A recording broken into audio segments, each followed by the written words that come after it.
এই বছৰৰ পৰা মেট্ৰিক পৰীক্ষাৰ্থীসকলক আমি প্ৰতি মাহত 300 টকাকৈ বেংকৰ একাউণ্টত দিয়া আৰম্ভ কৰিছো। আজি তোমালোক ক্লাছ 9ৰ ষ্টুডেণ্ট, তোমালোকে যেতিয়া ক্লাছ 10 পাবা, মেট্ৰিকৰ ফৰ্ম ফিল আপ কৰাৰ লগে লগে তোমালোকক আমি মাহত 300 টকাকৈ দি থাকিম। তাৰ পিছত মেট্ৰিক পৰীক্ষা আহিলে মেট্ৰিক পৰীক্ষাৰ ফৰ্ম ফিল আপতো আমি পইচা দিব নালাগে, টকা পইচা দিব নালাগে, চৰকাৰে বিনামূলীয়াকৈ ফৰ্ম ফিল আপৰ ব্যৱস্থা কৰি দিব। তাৰ পিছত আমি মেট্ৰিক পাছ কৰিম। কলেজত নামভৰ্তি কৰিবলৈ 10,000 12,000 টকা লাগে। এই নামভৰ্তি কৰাৰ টকাটো চৰকাৰে দিব, যাতে আমি বিনামূলীয়াকৈ নামভৰ্তি কৰিব পাৰো। আমি যেতিয়া হায়াৰ ছেকেণ্ডাৰীত গৈ পাম, এতিয়ালৈকে মই লৰাৰ কথা কম লাহেকৈ, এতিয়ালৈকে হায়াৰ ছেকেণ্ডাৰীত 11-12 গৈ পোৱাৰ লগে লগে আমি ছোৱালীসকলক প্ৰত্যেক মাহত, বছৰত নহয়, প্ৰত্যেক মাহত আমি 1,000কৈ টকা দিওঁ, যাতে স্কুলত যাব পাৰে, কিতাপ কিনিব পাৰে। আৰু এই ছোৱালীজনীয়ে যেতিয়া ডিগ্ৰীত পঢ়িব,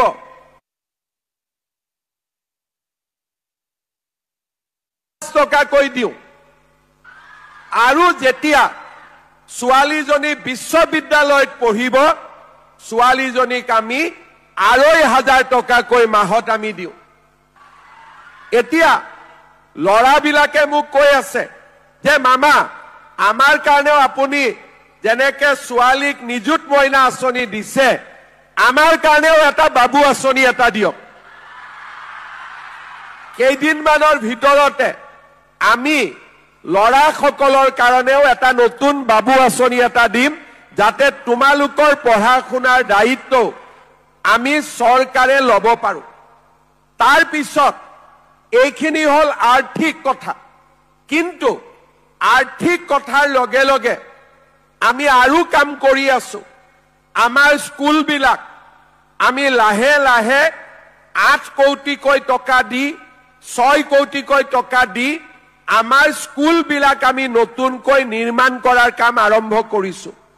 চাহ বাগিচাত লৰা ছোৱালীয়ে যাতে পঢ়িব পাৰে, আমি চাহ বাগিচাত হাইস্কুল নিৰ্মাণ কৰিছো, হায়াৰ ছেকেণ্ডাৰী নিৰ্মাণ কৰিছো। কলেজত যাতে সকলোৱে সিট পায়, আমি নতুন নতুন কলেজ নিৰ্মাণ কৰিছো। আমাৰ লৰা ছোৱালীয়ে যাতে ইউনিভাৰ্চিটিত পঢ়িব পাৰে, আমি নতুন নতুন বিশ্ববিদ্যালয় নিৰ্মাণ কৰিছো। আমাৰ লৰা ছোৱালীয়ে যাতে মেডিকেল পঢ়িব পাৰে, আমি অসমত 25খন মেডিকেল কলেজ বনাই আছো, 15খন হৈ গল।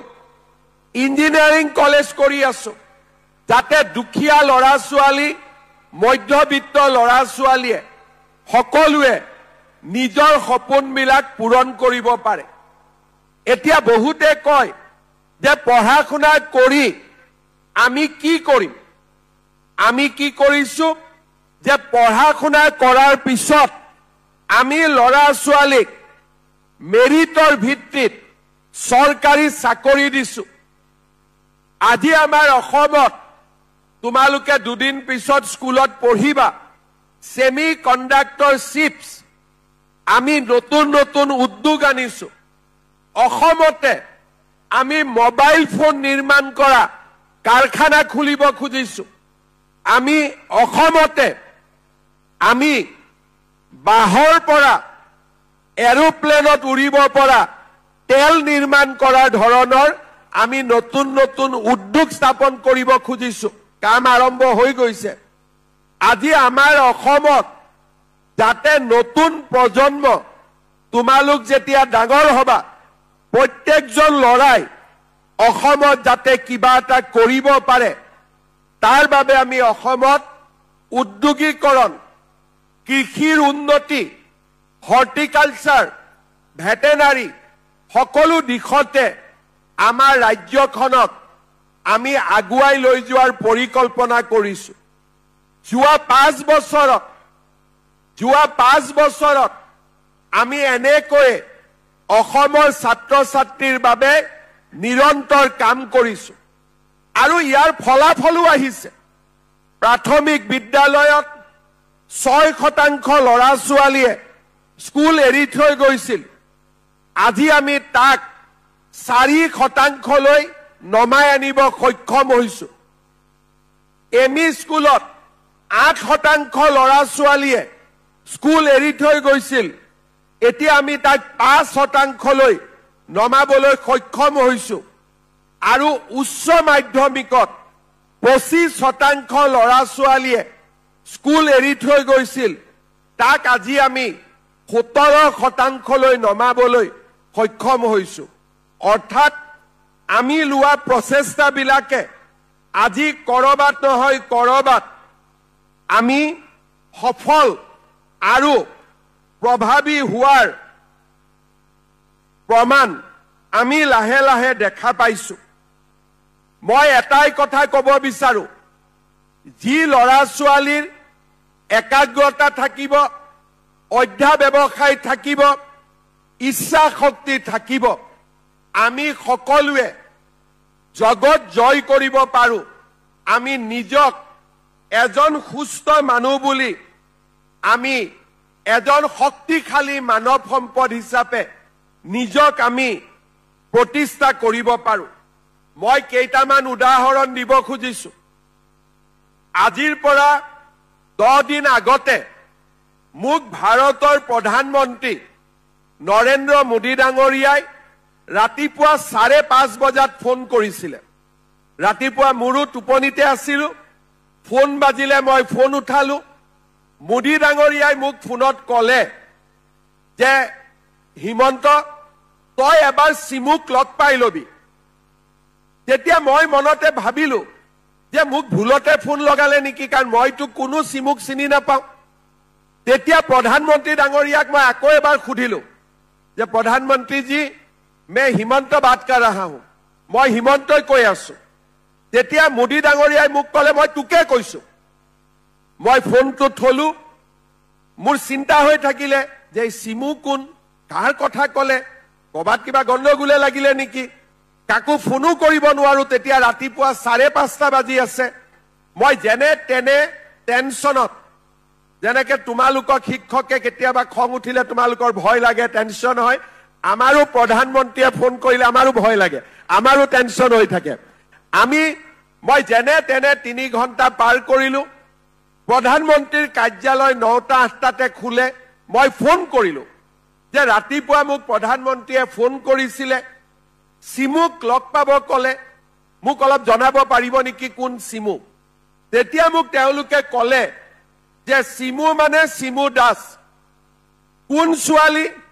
অসমৰ এগৰাকী ছোৱালী। যোৱাকালি প্ৰধানমন্ত্ৰীক লগ পাইছিলে। কিয় লগ পাইছিলে? যে এইবাৰ ৱৰ্ল্ড ব্লাইণ্ড ক্ৰিকেটত ইণ্ডিয়া চেম্পিয়ন হৈছে আৰু চেম্পিয়ন ইণ্ডিয়া টিমত অসমৰ সিমু দাসেও খেলিছিলে। যোৱাকালি প্ৰধানমন্ত্ৰীয়ে তাইক লগ পাইছিলে আৰু তাই অসমৰ কথা কৈছিলে, সেইকাৰণে আপোনাক লগ কৰিব দিছে। মই বুজিলো যে ময়ে নাজানো অসমৰ ছোৱালীয়ে ইমান নাম কৰিছে, কিন্তু প্ৰধানমন্ত্ৰীয়ে জানে। নিজকে মোৰ অলপ অপৰাধী যেনো লাগিলে। সিমুক মই ফোন কৰিলো যে মা এবাৰ গুৱাহাটীত আহা। সিমুৱে ক'লে মোৰ 3 দিন ইয়াত কাম আছে, মই অমুক তাৰিখে গৈ আপোনাক লগ পাম। 3 দিন আগতে সিমুৱে মোক লগ কৰিলে। মই সিমুক সুধিলো তোমাৰ ঘৰ ক'ত? মোৰ ঘৰ নগাঁৱৰ কঠীয়াতলিত। কেনেকে তুমি ক্ৰিকেট খেলিলা? বোলে মই সৰুতে মোৰ এটা বিশেষ জ্ঞান আছে যে মই চকু দি দেখা নাপাওঁ, কিন্তু কাণেদি মই যি শুনো তাক মই কেপচাৰ কৰি লওঁ। কাণেদি যি শুনো তাক মই নিজে নিজে মুখস্থ ৰাখিব পাৰো। মোৰ এই সৰুতে কেইজনমান মানুহে মোৰ এই গুণটো দেখা পাই মোক গুৱাহাটীৰ মনফৰ্ড স্কুললৈকে লৈ আহিলে। মই 2 বছৰ তাতে পঢ়িলো। তাতে মোক কোনোবাই ক'লে যে মই দিল্লীত যাব লাগে। চাব গোটেই ব্লাইণ্ড ছোৱালী, অন্ধ ছোৱালী, দেউতাক মাক লগত নাই, নিজে নিজে মনফৰ্ড স্কুলৰ পৰা তাই দিল্লীত গ'ল, দিল্লীৰ এখন ব্লাইণ্ড স্কুলত নাম লিখালে। তাতে তাই গম পালে যে ব্লাইণ্ড ছোৱালীয়ে ক্ৰিকেটো খেলে, চিনিয়ৰৰ লগত তাই ক্ৰিকেট খেলিবলৈ গ'ল আৰু এইবাৰ ৱৰ্ল্ড বিশ্ব চেম্পিয়নশ্বিপত তাই ইণ্ডিয়ান টিমত পাৰ্টিচিপেট কৰিলে আৰু ভাৰতলৈ নাম কঢ়িয়াই আনিলে। তাৰ মানে ইচ্ছা শক্তিয়ে, উইল পাৱাৰে আমাক কিমান দূৰলৈ লৈ যাব পাৰে অসমৰ মানুহে আমি নাজানো। খেলিলে অসমৰ পৰা গ'ল, দিল্লী পালেগৈ, দিল্লীত খেলিলে আৰু অসমৰ মুখ্যমন্ত্ৰীয়ে নাজানে প্ৰধানমন্ত্ৰীয়ে তাইক লগ পালে আৰু মোক প্ৰধানমন্ত্ৰীয়ে ক'লে যে তই তাইক লগ কৰিবি। তাৰমানে সৰু পৰিয়ালত জন্ম হৈ আমি কিমান ডাঙৰ কাম কৰিব পাৰো তাৰ